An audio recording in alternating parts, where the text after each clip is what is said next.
oranglarda aqli pishganroqlaringlar, ya'ni eng aqli pishganlar qanaqa odam bo'ladi desa, Allohga muhabbati qattiq bo'ladi. Allohga muhabbati qattiq odam aqli pishgan odam bo'ladi. Kechagi darsimizning xulosalari qanaqa edi? Inson yer yuzidagi eng mukarram maxluq. U oydan ham, quyoshdan ham, osmondan ham, yerdan ham Alloh taologa mahbub maxluq. Chunki u omonatni ko'tardi. Alloh taologa o'zini ixtiyori bilan qul bo'lishlik omonatini ko'tardi. Va mana shu omonatni ko'tarishi bilan Alloh taolo uchun aziz mukarram bo'ldi. Inson zoti mukarram maxluq. Va aytdik, Allohdan uzoq bo'lib, bironta odam bu dunyoda saodatli bo'lgan emas.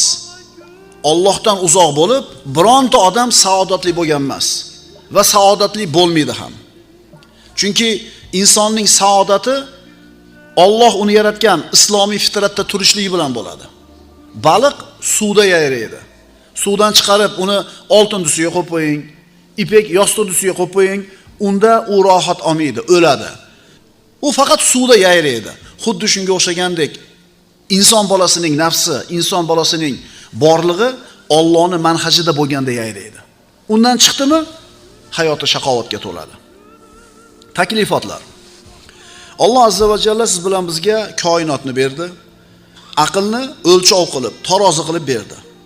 Mana shu aqlni birodarlar ko'zga o'xshatsak bo'ladi. Ko'z har qancha kuchli, har qancha o'tkir bo'lmasin, yorug'likka muhtoj. Agar yorug'lik bo'lmasa, ko'z ko'rmaydi. Xuddi shunga o'xshagandek ham insonning aqli har qancha pishgan, har qancha o'tkir bo'lsin, ilohiy nurga muhtoj bo'ladi. Aql bor va unga nur bor, ilohiy nur. Agar nur bo'lmasa, ko'z ko'rmagandek, ilohiy nur bo'lmasa, insonning aqli ham albatta adashib qolishligi muqarrar bo'ladi. Aytdik-ku, g'arb odamlari Alloh taolodan yuz o'girishdi. Allohning manhajini chekiga surishdi. Aqlimiz bilan hamma yo'lda topolamiz deyishdi. Haqiqatan texnikada, ilm-fanda juda ham katta yutuqlarga erishdi. Ammo o'zlarini kimligini unutib qo'yishdi. Nima uchun? Faqatgina aqlga suyanilganligi uchun. Aql bu o'lchov, tarozi. Endi Allohning manhaji mana shu tarozi uchun tarozi. Tushuntira oladimmi? Sizni aqlingizga kelgan gaplar, sizni aqlingizga kelgan fikrlar, o'yingizga kelgan bir xayollarni to'g'ri noto'g'riligini o'lchab beradigan Allohning shariati bo'lmasa, aql hamma narsani to'g'ri deb ketaveradi. Aql idrokiy quvvat, aql tarozi, shariat esa mana shu aql uchun tarozi. Tarozi uchun tarozi. Alloh azza va jalla mana shularni hammasini siz bilan bizga berib turib, koinotni berdi, aqlni berdi, ixtiyorni berdi. Yana ham amallarimiz qadrliroq bo'lishligi uchun Alloh taolo tanlash ixtiyorini berib qo'ydi. Shahvatlarni paydo qilib qo'ydi bizda. Mana shu shahvatlarni, xohishlarimizni, istaklarimizni jilovlab, sabr bo'ladigan bo'lsak, Allohning nazdida qadrimiz baland bo'ladi. Masalan, inson mana hozir zino qilishga imkoniyati yo'q-da. Biz zino degan imtihondan o'tmayapmiz hozir. U qachon bo'ladi imtihon? Sizdan faqatgina rozilik talab qilib turilibdi.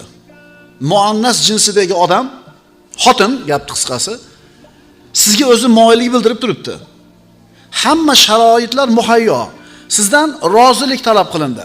Mana o'sha momentda, ana shu daqiqada sizga zinodan imtihon turibdi. Tushunarlimi? Inson mana shu imtihondan o'ta olsa, nafsini shahvatini jilovlay olsa, sab'atun yudilluhumullohu fi zillihi yawma la zilla illa zillu hadisidagi go'zal, chiroyli ayol zinoga taklif qilganda, men Allohdan qo'rqaman deydigan odam Allohning arshini soyasida turadigan 7 ta odamda bittasi deyilgan.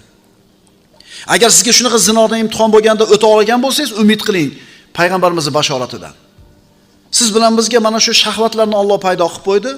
Shuni jilovlasak, o'zimizni shariat doirasidan chiqarmasak, qadrimiz yana ham ko'tariladi. Mana otamiz Odam alayhissalom jannatga yaratib qo'ydi. qovurg'asidan o'zini jufti Havvo onani yaratib qo'ydi. Mana jannat sizlarga, xohlagancha yeb, ichib mana shu joyda yashanglar, faqat mana bu daraxtga yaqinlashmanglar dedi. Ya'ni mana shu daraxt imtihon edi. O'sha daraxt kerak, birodarlar.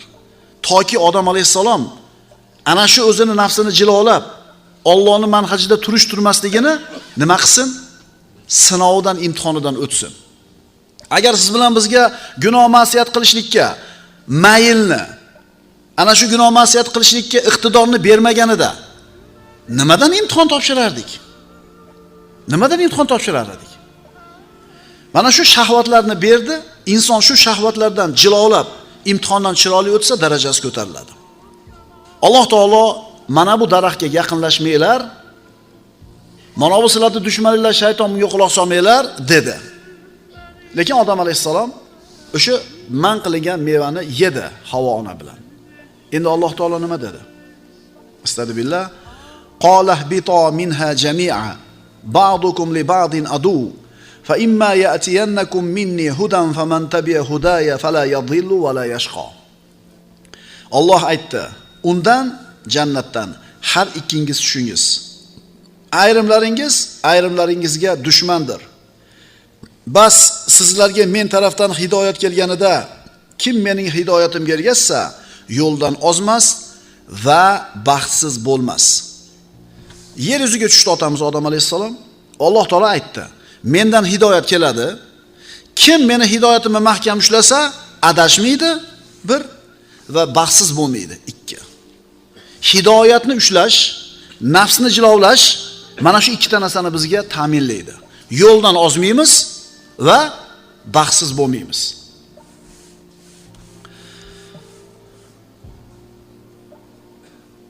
Insonlar dunyoga kelar ekan, nimaga kelganligini bilmaydi ko'pchiligi. Keldi, tug'ildi, yedi, ichdi, yashadi, ko'paydi, o'ldi. Alloh taolo aytayapti. Shu bilan bo'ldimi? Yo'q. Robbimiz aytayaptiki, astagfirullah, afahasibtum annama khalaqnakum abathan va annakum ilayna la turja'un. Yoki sizlarning gumoningizcha biz sizlarni behuda yaratdik-ku, sizlar bizning huzurimizga qaytarilmaysizlarmi? Shunday kelib, shunday ketaveramiz deb o'ylayapsizlarmi? Ayaqsabul insanu an yutraka suda. Inson nima? O'zini bekat tashlab qo'yilishini o'ylaydimi? Tushunarlimi? Keldingmi? Demak bir maqsad bor. Kimdir seni bu dunyoga keltirdi. Qaysidir maqsad uchun kelding. Endi shundaylar kelib ketaman degan bo'lsang, unda hayvon bo'lib qolasan sen. Inson bu dunyoga solih amallarni qilish uchun keldi. Mana shu amali bilan, mehnat va mashaqqati, qurbonchiligi bilan Robbisi uni yaxshi ko'rishini his qiladi. Mana shu nozik shuur bilan u o'zini Robbisiga iqbol qiladi. Ana shu iqboli sababli, Robbisiga bo'lgan iqboli sababli boshqalarga ato qilingandan ko'ra ko'proq narsani oladi. Mana birodarlar, tabiatimiz bor ekan, yana zimmamizda mas'uliyatimiz bor ekan. Ko'pincha insonning tabiatiga Alloh yuklatgan taklifotlar to'g'ri kelmaydi. Nima degani? Ko'zingni tiyilishga buyurilgansan, lekin ko'zing bir narsalarga qaragiz keladi. Bomdod namoziga turishga buyurilgansan, lekin ko'ngling nimani xohlaydi? Uxlashni xohlaydi. Tilingni g'iybatdan to'sishing kerak, ammo tabiating o'sha g'iybatni nima qiladi? Eshitgisi keladi. Topgan molingdan infoq qilishga buyurilgansan, lekin nafsing nima deydi? Qilma deydi. Demak, taklifotlar insonning nafsiga teskari keladi. Shunda nafsini bo'qqan, nafsini sindirgan odamga Alloh taoloning huzurida ulkan martabalar bor. Tabiati, taklifot. Mana shu ikkalasining o'rtasida inson yuksaladi yoki tubanlikka tushadi. Xo'p. Mana endi keyingi mavzuyimiz, agar Allohni tanimasang, unga ibodat qila olmaysan. Inson kimni yaxshi ko'radi bilasizmi? Tanigan kimsasini yaxshi ko'radi. Tanimagan odamni yaxshi ko'ra olasizmi? Yo'q. Masalan, bir yigit 30 ga kirdi. uylandi, oliy ma'lumotli bo'ldi, hunarli bo'ldi, jamiyatda o'rnini topdi-da, jamiyatni to'laqonli a'zosi bo'lib yashab turibdi. Bir dona farzand. Shu payt u shu doktormidi, advokatmidi, ishxonasiga bir kishi keldida, bir erkak bilan bir ayol kelib aytishdiki, "Sen bizni bolamizsan" dedi. Hozir sen ota-onam deyotgan odamlar seni boqib olgan. Haqiqiy ota-onang bizmiz dedi. Ya'ni sen tug'ilganingda bizni boqishlik imkoniyatimiz bo'lmaganda, mana shu xotinda bolasi yo'q ekan, shunga berib ketganmiz dedi. Hali yigit so'zni eshitdi, borib turib boyaga o'zini ota-ona deyotganidan so'radi. Ikkita odam kelib menga shunaqa dedi. Bu haqiqatmi deganida ular ha, Alloh bizga farzand bermadi. Shunda o'sha sen aytayotgan ikkita odam kelib bolasini berib ketgan edi bizga dedi. Mana endi savol. Bu boqib katta qilgan ota-onasi o'zini ota-onasi emasligini bildi. Narigilarni o'zini haqiqiy ota-onasi ekanligini bildi.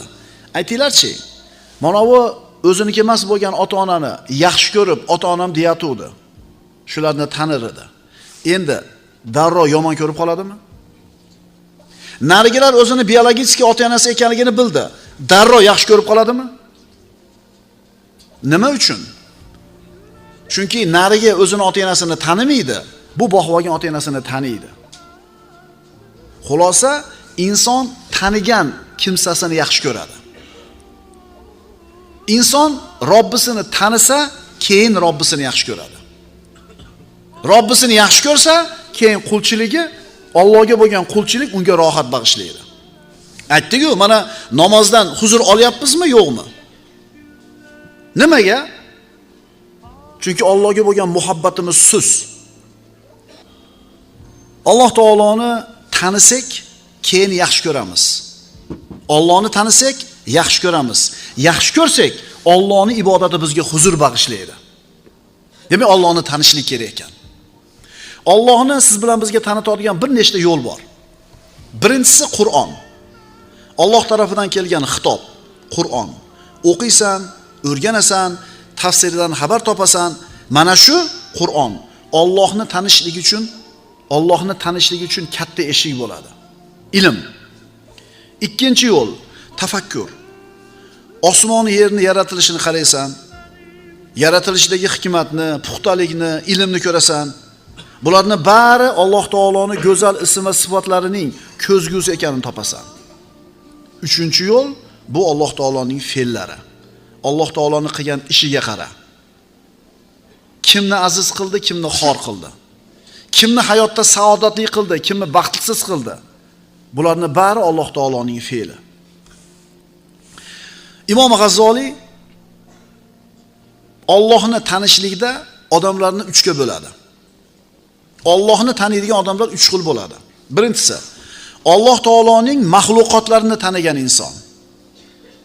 Alloh taoloning buyruqlarini tanigan inson va Alloh taoloning o'zini tanigan inson. Mana shu uchalasi haqida gaplashamiz. 3 xil odamni aytdik. Allohning mahluqotlarini taniydigan inson, Allohning buyruqlarini taniydigan inson, Allohni o'zini taniydigan inson. Birinchisi, Allohning mahluqotlari haqidagi bilim. Bu siz bilan bizning asrimizning ilmlari. Fizika, matematika, ximiya, biologiya, astronomiya, xulos embriologiya. Bularning bari Allohning mahluqotlarini siz bilan bizga tanitadi. Mana shu dunyoviy ilmlar siz bilan bizni aqlimizni lol qoldiradigan darajada ilgarilab ketdi. Ana shu ilm bilan qarasak, akalar, avvalgi asrda yashaganlar siz bilan biz bilganchalik mahluqotlar haqida ilmi yo'q edi. Mikroskop bilan ana shu hujayraning ichidagi tirik narsani ko'rsatyapti. Okeanda tagiga tushib, okeanda tagidagi jonivorlarning turmush tarzini ko'rsatyapti. Shu yashirib qo'yilgan kameralarni qo'yib turib, sherlarni, yirtqich hayvonlarni oilasida turib bo'layotgan ishini ko'rsatyapti. Siz bilan bizni asrimizdagi odamlar Allohning mahluqotlari haqidagi ilmda avvalgi asrlardan ko'ra ancha peshqadam bo'lib ketgan. Wa zallalnaha lahum faminha rakubuhum wa minha ya'kulun. Biz o'sha hayvonlarni ularga bo'yin sundirib qo'yganmiz. Ana ularning minadigan narsalari ham o'sha hayvonlardandir, yeydigan narsalari ham. Demak, birinchi ilm qaysi ilm ekan? mahluqotlarni sizga tanitadigan ilm. Bu dunyoviy fanlar. Ikkinchisi Allohning buyruqlari haqidagi ilm. Farz bor, vojib bor, sunnat bor, muboh bor, makruh bor, harom bor. Bu shar'iy ilmlar. Buni qanday o'rganamiz? Birinchi ilmni universitetga borishimiz kerak, maktabga borishimiz kerak, kitob o'qishimiz kerak, mutolaa qilishimiz kerak, qoladi kallada. Endi ikkinchi, Allohning buyruqlari haqidagi ilmga ham xuddi shu narsa kerak. Kitob kerak, domla kerak, yodlash kerak, ekzamen topshirish kerak. Bu ilmni ham asari qayerda qoladi? Miyada qoladi. Endi uchinchi ilm Allohning o'zi haqidagi bilim. Allohning o'zi haqidagi bilim. Biz yuqoridagi ikkita ilmni o'rganishlikning yo'li bir xil ekanligini aytdik. Allohning mahluqotlari haqidagi fizika, matematikani o'rganish, Allohning buyruqlari haqidagi shar'iy ilmlarni o'rganishlik bir xil. Kitob bilan, o'qish bilan, domla bilan, ekzamen bilan bo'ladi. Va bu ikkala ilmning samarasi, natijasi odamning miyasida qoladi. Endi Allohning o'zi haqidagi ilmchi? Allohning o'zi haqidagi ilm, bu ilmning xos tabiati bor. Imom G'azzoliy aytadi: Jahid tushahid. Harakat qil, ko'rasan. Birinchi ikkita ilm uchun kitob, domla, madrasa, takrorlash, yodlash, ekzamen. U ma'da qoldi, kallada qoldi. Endi Alloh taoloni o'zini tanishlikda o'rgatadigan ilmga joningni qiynaysan, nafsingni bo'g'zidan olasan, xolimakka ishga majbur qilasan, haloyiqqa xizmatga burasan, nafsing xohlayotgan ishlarda nafsingni tiyasan, jiddiy jahd qilib, keyin ko'rasan. Jahid tushahid. Harakat qil, jonni qiyna, keyin ko'rasan. Biz Alloh taoloni siz bilan bizga qanday zot ekanligini tanitadigan ilm oldi turibmiz. Bu ilmni olishlik uchun faqat kitob, faqat domla, faqat takror kifoya qilmaydi. Nima kerak bu ilmga ega bo'lishlik uchun? Ko'zni tiyish kerak, luqmani halollash kerak, nafsni jilolash kerak, a'zolarni gunohdan tiyish kerak, yaxshilik qilishlikka, infoq qilishlikka, ya'ni jonimizni qiynashimiz kerak. Joningizni qiynaysiz, keyin Alloh taolo bu ilmni berar ekan. Uzoqmiz biz bundan. O'shuning uchun bizning jasadlarimiz namoz o'qiyapti, lekin nafsimiz, qalbimiz namozda emas. Endi latifa, biroz kulib olasizlar. Chunki o'shani qilib turmasak bo'lmaydi. Bir benamoz boy katta pulini bir joyga qo'yib esdan chiqib qolibdi, qayerga qo'yganini bilmasdan. Benamoz dinsiz boy u qilibdi, bu qilibdi, topa olmasmish. Baxshiga boribdi, top bera olmabdi. Kohinga boribdi, top bera olmabdi. Xullas ekstrasensga boribdi, top bera olmabdi. Variant qolmabdi. Lyuboy variantni qiladi, chunki nima yo'qolyapti? Qorakaga bor debdi. Qoraka maslahat beradi debdi. Desa, qorakaga kelibdi. Qoraka qarab turib, hech kim top bera olmayapti desa, bo'pti, Alloh diliga solar. 100 rakat namoz o'qiysiz. 100 rakat namoz o'qigandan keyin duo qilasiz, Alloh bir qalbingizga soladi debdi. Xullas ertasi kuni hali boy topibdi pulini. Sovg'ani ko'tarib, bir qandaydir qismini ko'tarib kelibdi. Domla, rahmat, mana sizning maslahatingiz bilan pulimni topdi, mana uni oling mendan hadiya debdi. Qarab, ha, yaxshi. Necha rakat namoz o'qiganingizdan keyin esingizga keldi desa, quloq qoqishim mana esimga keldi degan ekan.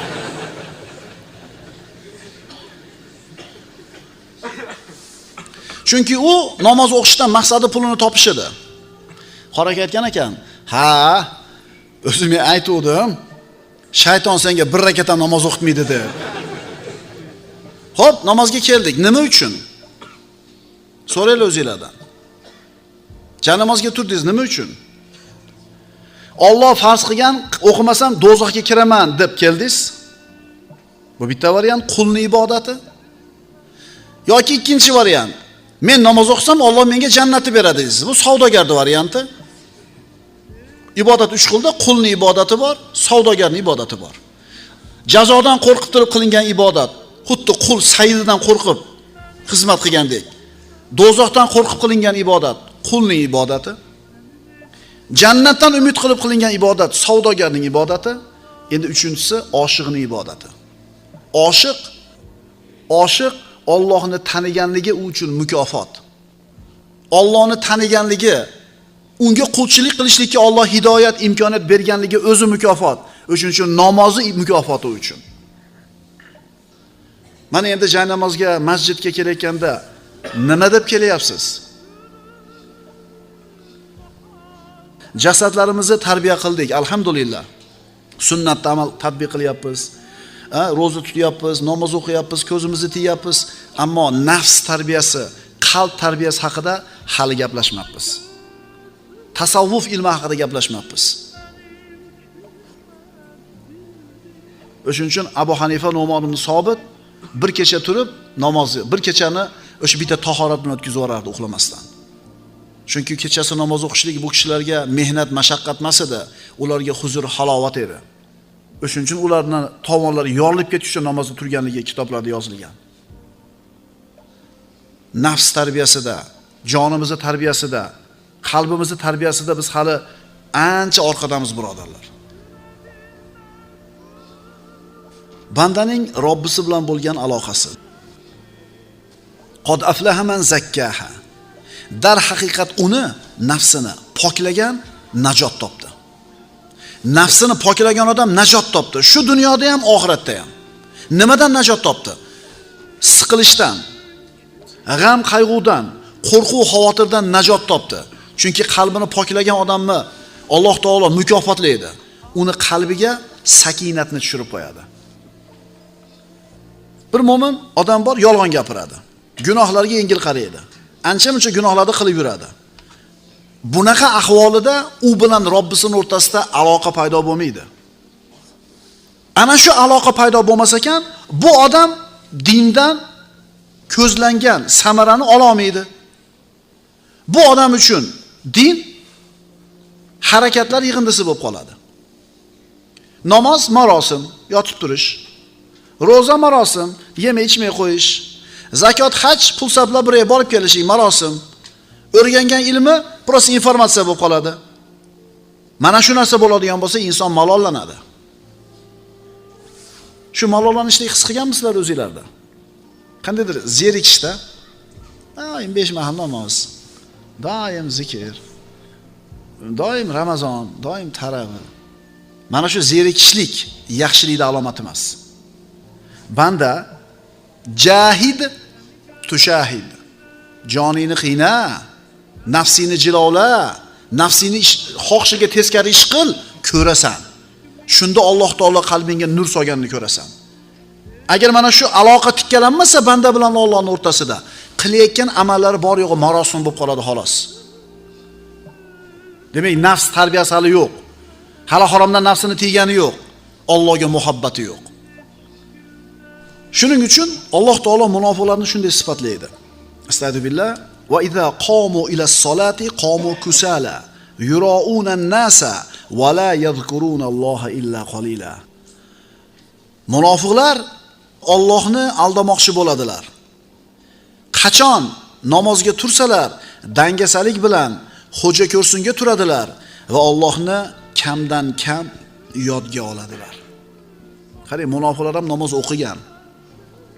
Idza qamu kusala. Agar namozga turishsa, yalqovlik bilan turishadi. Xo'ja ko'rsinga o'qishadi va Allohni juda ham oz eslashadi.